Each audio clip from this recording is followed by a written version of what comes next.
Bienvenidos al módulo B1, en el que abordaremos el fortalecimiento de la vigilancia y las investigaciones de brotes de patógenos respiratorios emergentes, focalizándonos especialmente en el nuevo coronavirus, COVID-19. Al final de esta unidad, sabrá describir a qué nos referimos cuando hablamos del fortalecimiento de la vigilancia y cómo realizar investigaciones de brotes en diferentes entornos. Una vez que se confirma un caso de un virus respiratorio emergente, se tienen que llevar a cabo diversas acciones de manera simultánea para identificar casos adicionales y evitar una mayor propagación entre humanos. Esto incluye la búsqueda activa de casos confirmados en laboratorio, la investigación exhaustiva de casos, de los cuales algunos se realizarán a través de investigaciones del brote, y mediante el fortalecimiento de la vigilancia. ¿A qué nos referimos con búsqueda activa de casos? La búsqueda activa de casos implica una investigación más amplia de casos centrados en pacientes y visitantes en centros de atención médica a los que hayan acudido casos confirmados en busca de tratamiento. Puede incluir personal sanitario que los hubiera podido atender o que haya limpiado la habitación en la que estuviera algún paciente infectado, además de sus contactos sociales, familiares y laborales. Una vez que se confirma un caso en laboratorio, hay que identificar a todos los contactos, todas las personas que hayan estado en contacto cercano con el caso confirmado. La OMS describe un contacto como una persona que ha experimentado alguna de las siguientes exposiciones entre los 2 días anteriores y los 14 posteriores al comienzo de los síntomas de un caso probable o confirmado. Número 1. Contacto cara a cara con un caso probable o confirmado a menos de 1 metro y durante más de 15 minutos. Número 2. Contacto físico directo con un caso probable o confirmado. Número 3. Atención directa a un paciente probable o confirmado de COVID-19 sin usar el adecuado equipo de protección personal. O bien, otras situaciones indicadas en las evaluaciones de riesgos locales. Al final de esta diapositiva puede ver un enlace a la guía de vigilancia de la OMS para el virus COVID-19. El rastreo de contactos implica la identificación y el seguimiento médico de individuos que hayan estado en contacto con un paciente confirmado de COVID-19. Después de identificar a esos contactos, hay que recoger cierta información para poder hacerles seguimiento durante los 14 días siguientes después de haber tenido contacto con el caso confirmado. Se deben registrar sus nombres, datos de contacto, o bien un número de teléfono, o bien otra manera en la que puedan ser localizados, e información demográfica, su edad, género o cualquier condición médica previa que puedan tener. También es importante anotar la fecha de la primera y la última exposición con un paciente confirmado y la fecha en la que se empezó a tener fiebre o a desarrollar síntomas respiratorios. Las exposiciones comunes y el tipo de contacto con el caso confirmado también deben documentarse a fondo para cualquier contacto que se infecte. Vamos a observar un ejemplo de cómo se hace el rastreo de contactos en un caso de patógeno respiratorio emergente como el COVID-19. Si se identifica el caso en la comunidad, es importante localizar a todas las personas que hayan podido estar en contacto cercano con ese individuo entre los 2 días anteriores y los 14 posteriores a los que hayan tenido síntomas. Una vez se han identificado los contactos, hay que monitorearlos durante 14 días. La OMS tiene recomendaciones al respecto y en el enlace de debajo encontrará orientación sobre cómo gestionar estos contactos. Durante los 14 días de monitoreo de los contactos, si la persona no presenta síntomas, se puede interrumpir el monitoreo. Si los contactos sí desarrollan síntomas, es muy importante aislarlos en una institución médica, que se les hagan pruebas y se les trate de COVID-19 dependiendo de la gravedad de su enfermedad. Cuando se resuelva la sintomatología del paciente y dé negativo en 2 pruebas de PCR con 24 horas de intervalo, el seguimiento y el aislamiento pueden interrumpirse. Veamos ahora un ejemplo de rastreo de contactos en un caso de patógeno respiratorio emergente como el COVID-19, cuando el caso se identifica en un establecimiento médico. Si se identifica en un establecimiento sanitario, es importante localizar a todos los que hayan podido estar en contacto con el paciente confirmado. Los contactos pueden incluir familiares, visitantes o personal sanitario que haya atendido al caso confirmado. La OMS tiene recomendaciones al respecto y en el enlace de debajo encontrará orientación sobre cómo gestionar estos contactos. Para el seguimiento, la OMS recomienda que se les haga pruebas para el COVID-19 a los contactos del personal sanitario. Si están infectados, deberán aislarse y recibir el tratamiento adecuado a la gravedad de su enfermedad hasta que den negativo en 2 pruebas y se haya resuelto su sintomatología.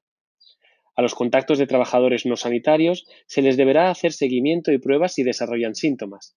En caso de estar infectados, deberán aislarse en una institución médica y recibir tratamiento adecuado a la gravedad de su enfermedad, y podrán recibir el alta cuando se haya resuelto su sintomatología y hayan dado negativo en 2 pruebas con 24 horas de intervalo. Existen muchos tipos de investigación de brotes que se pueden hacer si tiene un caso o un grupo de casos, o si tiene un brote mayor de un patógeno respiratorio emergente, como el nuevo coronavirus. Lo primero que es realmente importante hacer antes de empezar a investigar un brote es reunir un equipo multidisciplinar. Es esencial que haya diferentes disciplinas en ese equipo para que cuando se lleve a cabo la investigación haya personas adecuadas para cada parte de la misma. Se deben incluir a epidemiólogos, médicos que puedan proporcionar evaluación clínica, personal de laboratorio o virólogos que puedan hacer una recolección de muestras biológicas y asesorar sobre los tipos correctos de muestras que es posible obtener. También especialistas en prevención y control de infecciones y, sobre todo, especialistas en comunicación de riesgos y participación comunitaria. Si el brote surge en un área donde la exposición de interés es un animal, es esencial que en el equipo se incluyan especialistas en animales. Antes de poner en marcha la investigación, el equipo tiene que recopilar tanta información sobre antecedentes del brote y el grupo de casos como sea posible. Y tiene que reunir los materiales y suministros necesarios, como por ejemplo equipos de protección personal, o la recolección de muestras y materiales de transporte, antes de dar comienzo a la investigación.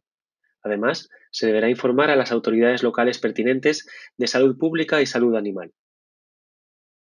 Existen varios objetivos de salud pública en una investigación, entre ellos, identificar otros casos y detectar rápidamente cualquier transmisión de persona a persona, prevenir nuevos casos a través de la identificación de posibles fuentes de infección o exposición humana, animal o ambiental y de factores de riesgo de infección, y la implementación de medidas apropiadas de prevención y control.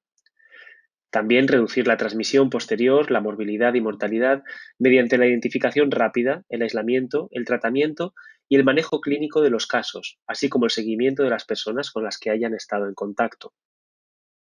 En cuanto a los objetivos de investigación y conocimiento, es importante determinar el tamaño y la localización del área geográfica por la que se transmite el virus para determinar las características epidemiológicas, clínicas y virológicas clave para los casos, incluida su presentación clínica, la historia natural de la enfermedad, el modo o modos de transmisión y diagnóstico de la enfermedad, el periodo de incubación, el periodo de transmisibilidad y las mejores prácticas para su tratamiento. Y lo que es más importante, determinar si la transmisión del virus de persona a persona ha cambiado con el tiempo. Hay diferentes lugares donde puede realizar la investigación de un brote. La primera que describiremos es la investigación de un brote en un centro de salud, y esta se llevará a cabo donde un paciente haya recibido tratamiento. El objetivo de esta investigación en un entorno de atención médica sería identificar otros casos que puedan haber estado en contacto con el caso confirmado o sus muestras biológicas, incluidos otros pacientes, profesionales sanitarios y visitantes. Y lo que habría que hacer es identificar cómo se infectaron esos casos secundarios, es decir, cuál fue la exposición que provocó la infección y poder recomendar rápidamente medidas que eviten el contagio de persona a persona. Otras investigaciones importantes para los patógenos zoonóticos, como los agentes patógenos que se trasladan de los animales a los humanos, son las investigaciones ambientales y de salud animal. Los investigadores en salud pública y animal deben trabajar conjuntamente en un enfoque de One Health con los siguientes objetivos. Identificar la fuente de infección de los animales. Medir el alcance de la infección de las personas expuestas a esos animales, especialmente entre los que trabajen con animales vivos, y elaborar medidas para prevenir nuevas infecciones en humanos. Es importante que se realicen visitas de campo para comprender mejor cómo entran en contacto animales y humanos entre sí y para observar la posible propagación de persona a persona en el futuro. Es importante hacer visitas de campo en el domicilio y el entorno del paciente para determinar si hay animales vivos allí, visitar mercados de animales vivos o mataderos y ver cómo las personas entran en contacto con ellos, así como cualquier otro lugar en el que el paciente haya podido estar en los 14 días anteriores al inicio de los síntomas y en los que hubiera también alguno de esos animales. También es importante realizar una vigilancia reforzada. La vigilancia general en la zona objeto de investigación, es decir, la zona en la que se han identificado los casos, debe reforzarse o incrementarse durante un mes como mínimo, centrándose en establecer pruebas de laboratorio y centros locales de atención médica, si es posible, y organizar el traslado lo más rápidamente posible de las muestras a laboratorios que sean capaces de procesarlas. Informar al personal clínico local de la zona sobre la definición de los casos y la necesidad de vigilancia para identificar nuevos casos. Vigilar las infecciones respiratorias agudas graves, IRAC, en los centros de atención médica de la comunidad y aumentar las pruebas de los pacientes con infecciones respiratorias agudas graves en los centros locales de atención médica. Si los recursos lo permiten, realice pruebas a personas con enfermedades más leves, como aquellas que den muestras de enfermedades similares a la gripe o a la influenza. Los análisis descriptivos de los casos, por los propios datos que recopilan, deben realizarse en términos de tiempo, lugar y persona.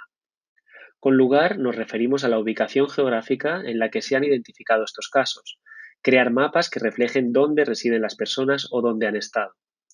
En cuanto al tiempo, se trata de las fechas de inicio de los síntomas de los casos identificados, realizando gráficas o tablas para describir mejor la progresión de los casos con el tiempo y crear una curva epidemiológica. La persona se refiere a cuáles son las relaciones y las características demográficas entre los pacientes identificados. De estos datos se puede extraer información clave de la epidemia, estimar el periodo de incubación, describir los patrones de transmisión observando las tasas de ataques por edad, observar si hay cierto tipo de exposición u ocupaciones que facilitan la transmisión y observar los datos clínicos. Estos pueden ayudar a describir mejor el espectro de la enfermedad, saber cuántos de los individuos tienen enfermedad leve y cuántos una enfermedad grave, analizando la proporción de individuos que tienen neumonía y especialmente entendiendo qué proporción de los casos identificados ha fallecido. ¿Qué hacer con este análisis? Los datos son críticos para el análisis y la interpretación. Recolectar la información no resulta suficiente. Deben hacerse análisis y ver qué dicen esos resultados en términos de riesgos de ese brote y de mayor propagación. Esta información también es importante para diseñar e implementar medidas de mitigación para prevenir una mayor transmisión zoonótica y entre personas. Es importante que los resultados de estas investigaciones de brotes se compartan para que los que se enfrentan a otros brotes similares puedan aprender de estas experiencias.